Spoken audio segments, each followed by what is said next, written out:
மல்லிப்பட்டி கிராமத்தோட விடியல முனியம்மா பாட்டியோட கடையில இருந்துதான் ஆரம்பிக்கும். அந்த மல்லிகைப்பூ இட்லி வாசம் ஊரையே இழுக்கும். கடைக்கு முன்னாடி மெல்ல கூட்டம் சேர ஆரம்பிக்குது. என்ன மாரிமுத்து, இன்னைக்கு என்ன இவ்வளவு லேட்டு? கொஞ்சம் லேட் ஆயிடுச்சு பாட்டி. ஆனா இந்த ஆவி பறக்கிற இட்லி வாசம் சும்மா இழுக்குதே. பாட்டி, ஒரு 5 இட்லி அள்ளி வைங்க பாப்போம். 5 இட்லி என்ன, இன்னும் 2 கூடவே சாப்பிடு. நல்லா தெம்பா இருந்தா தான் வேலையை ஓட்ட முடியும். இந்த சட்னிக்கும் அதுக்கும் ஆஹா, இன்னும் 2 என்ன? இன்னைக்கு ஒரு 10 இட்லியாவது உள்ள இறங்க போலையே. அந்த சின்ன கடை முழுக்க இப்போ ஆதி பறக்கிற இட்லி வாசமும் மக்களோட சிரிப்பு சத்தமும் நிறைஞ்சிருக்கு. அந்த நேரத்துல ஒரு அம்மாவும் அவங்க குட்டி பொண்ணும் கடைக்கு வராங்க. அம்மா, எனக்கு ரொம்ப பசிக்குதுமா. அந்த பாட்டி கடையில இருந்து இட்லி வாசம் சும்மா தூக்குது. எனக்கு சீக்கிரம் சாப்பாடு வாங்கி கொடுங்கம்மா. இல்லடா செல்லம், இப்போ அம்மா கிட்ட காசு ரொம்ப கம்மியா இருக்குமா. வீட்டுக்கு போய் ஏதாவது செஞ்சு தர்றேன், அப்புறமா இங்க வந்து வாங்கி தர்றேன், சரியா? ஏம்மா, ஊருக்கு புதுசா நீ?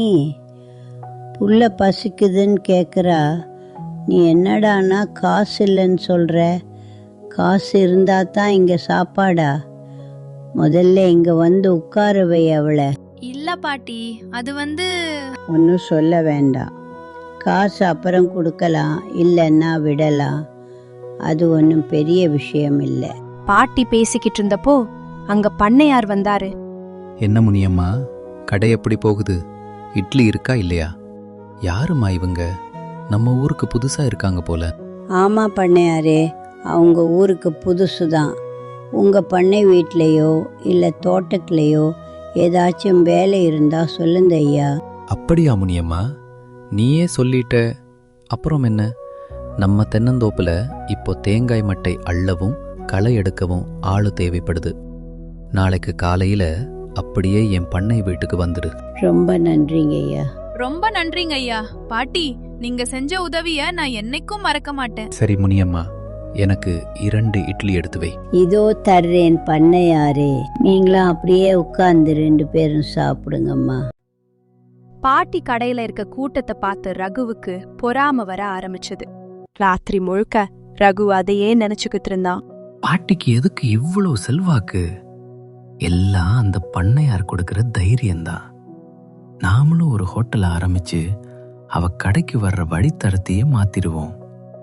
கூட்டம் எங்க இருக்கோ அங்கதான் பணம் இருக்கும். அந்த பணம் எல்லாம் இனிமே என் கல்லாப்பட்டிக்கு தான் வரணும். பாட்டி கடைய மிஞ்சுற மாதிரி பெரிய ஹோட்டல் போடணும்னு ரகு தீவிரமா வேலை செய்ய ஆரம்பிச்சான். சீக்கிரம் வேலையை முடிங்க, இன்னும் 2 நாள்ல எல்லாம் முடிஞ்சிடணும். ரகு நினைச்ச மாதிரியே ஹோட்டலும் ரெடி ஆயிடுச்சு. மாறி பாத்தியாரா, நான் நினைச்ச மாதிரியே ஹோட்டல் சும்மா சூப்பரா பிரம்மாண்டமா ரெடி ஆயிடுச்சு. இந்த ஊர்லயே இதுதான் இப்போ பெரிய ஹோட்டல். இனிமே அந்த பாட்டி கடை எப்படி போகுதுன்னு நானும் பாக்குறேன். ஆமா முதலாளி, கடை சும்மா ஜொலிக்குது. நாளைக்கு பாருங்க, அந்த பாட்டி கடைக்கு போற கூட்டம் எல்லாம் அப்படியே ரூட்டை மாத்தி நம்ம கடைக்கு தான் அள்ள போகுது. ஊரே வாயடைச்சு போய் இங்கதான் வந்து நிக்கும். ரகுவோட அந்த பெரிய பிளான் ஒர்க் அவுட் ஆயிடுச்சு. அவன் நினைச்ச மாதிரியே அந்த பளபளக்கிற ஹோட்டல் வாசல்ல ஜனங்க கூட்டம் அள்ளுது. நான் அப்பவே சொன்னேன், பளபளப்பா இருந்தா போதும். பாரு, இப்போ எல்லாரும் நம்ம ஏசி ஹோட்டல்ல டீசென்ட்டா சாப்பிடுறாங்க. சரிதான் முதலாளி, நீங்க சொன்னது நடக்குதே.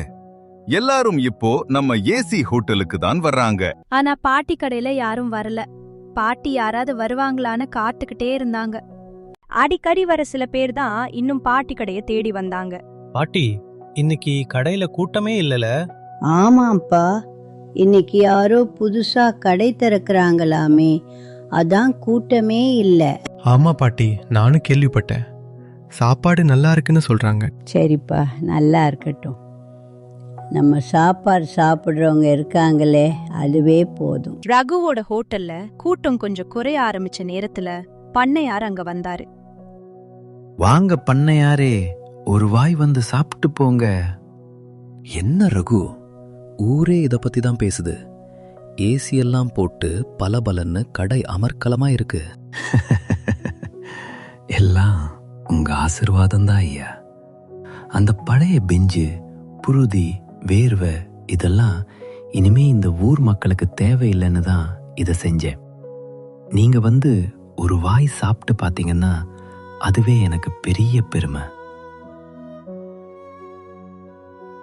சாப்பாடு எப்படி இருக்கு ஐயா? எல்லாம் சரியா இருந்தும் ஏதோ ஒன்று குறைஞ்ச மாதிரி இருக்கு. என்னங்க ஐயா இப்படி சொல்லிட்டீங்க? நான் இவ்வளோ செலவு பண்ணி பெரிய சமையல்காரங்களை வச்சு பண்ணியிருக்கேன். அந்த பழைய ருசி வரணும்னா நான் இன்னும் என்னதான் பண்ணணும்னு சொல்லுங்க. ருசிங்கிறது மசாலால மட்டும் இல்ல ரகு, அது சமைக்கிறவங்க மனசுலையும் பரிமாறுற விதத்திலையும் இருக்கு. நாட்கள் செல்ல செல்ல ரகுவின் ஹோட்டல் வெறிச்சோட ஆரம்பித்தது. 1-2 பேர் மட்டுமே வந்து போனார்கள். அந்த ஏசி சத்தத்தை தவிர கடையில் வேறு எந்த ஆரவாரமும் இல்லை. ரகு கவலையோடு வாசலையே பார்த்து கொண்டிருந்தான். கொஞ்ச நாள்லயே அந்த பழைய பாட்டி கடையில எப்பவும் போல கூட்டம் அலைமோத ஆரம்பிச்சிருச்சு. பாட்டி, எனக்கும் ஒரு 2 இட்லியை வைங்க.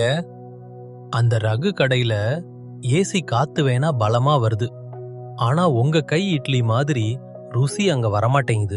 ஊர் உலகம் முன்னேறுதுன்னு அவன் நினைச்சதுல தப்பு இல்லை. ஆனா வயிறு நிறையறதுக்கு முன்னாடி ஒருத்தன் மனசு நிறையணும்னு அவன் இன்னும் புரிஞ்சுக்கல. பசியோட வர்றவங்களுக்கு பாசமா ஒரு வாய் சாப்பாடு கொடுக்கறதுல இருக்கிற சந்தோஷம் அந்த பளபளப்பான லைட்ல இல்லப்பா. பாட்டி கடையில பேசினது அங்க இருக்கிற கூட்டம்னு எல்லாத்தையும் அப்படியே ரகு கிட்ட கொட்டுறான். மாரிமுத்து சொல்றது சரிதான். இவ்வளவு காசு போட்டு படபலன்னு கடைய மாத்தியும் ஏன் ஒருத்தரும் வரமாட்டேங்கிறாங்க? என்னதான் நடக்குதுன்னு அங்கேயே போய் சாப்பிட்டு பாத்துருவோம். அங்க இருக்கிறது வெறும் இட்லி தானா இல்ல வேற ஏதாவதான்னு எனக்கும் தெரிஞ்சாகணும். ரகு பாட்டி கடைக்கே போனான். பாட்டி, எனக்கும் ஒரு 2 இட்லி கொடுங்க. இந்தாங்க சூடா 2 இட்லி. முதல்ல இதை சாப்பிடு. நிஜமாவே இதுல ஏதோ மந்திரம் இருக்கு பாட்டி. நான் என்னென்னமோ மெஷின் வாங்கினேன், விதவிதமா மசாலா அரைச்சு பார்த்தேன். ஆனா இந்த ஒரு வாய் இட்லியில கிடைக்கிற நிம்மதி என் ஏசி கடையில இல்லவே இல்லை. இவ்வளவு நாளா நான் வெறும் வியாபாரத்தை மட்டும்தான் பார்த்திருக்கேன். ஆனா நீங்க வர்றவங்களோட பசியையும் பாசத்தையும் பாக்குறீங்க.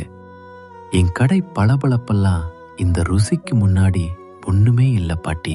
அந்த நாளுக்கு பிறகு ரகு புரிஞ்சுக்கிட்டான். பெரிய கட்டிடம், ஏசி, பளபளப்பு எல்லாம் இருந்தாலும் மனசார செய்த சாப்பாட்டின் சுவையை அது மாற்ற முடியாது. அவன் தன் தவறை ஒத்துக்கிட்டு பாட்டியிடம் மன்னிப்பு கேட்டான். பாட்டியும் பெரிய மனசோட அவனை மன்னிச்சாங்க. அதன் பிறகு ரகு தன் ஹோட்டல்ல கூட அதே அன்போட தரமான சாப்பாடு கொடுக்க ஆரம்பிச்சான். மீண்டும் அந்த ஊர்ல பாட்டி கடையும் ரகு ஹோட்டலும் இரண்டும் சேர்ந்து நல்ல பெயர் எடுத்தது. ஏன்னா சாப்பாடு வயிற்ற மட்டும் இல்ல, மனசையும் நிறைக்கணும். பணம் கொண்டு வசதியை வாங்கலாம், ஆனா அன்பும் கைமணமும் வாங்க முடியாது.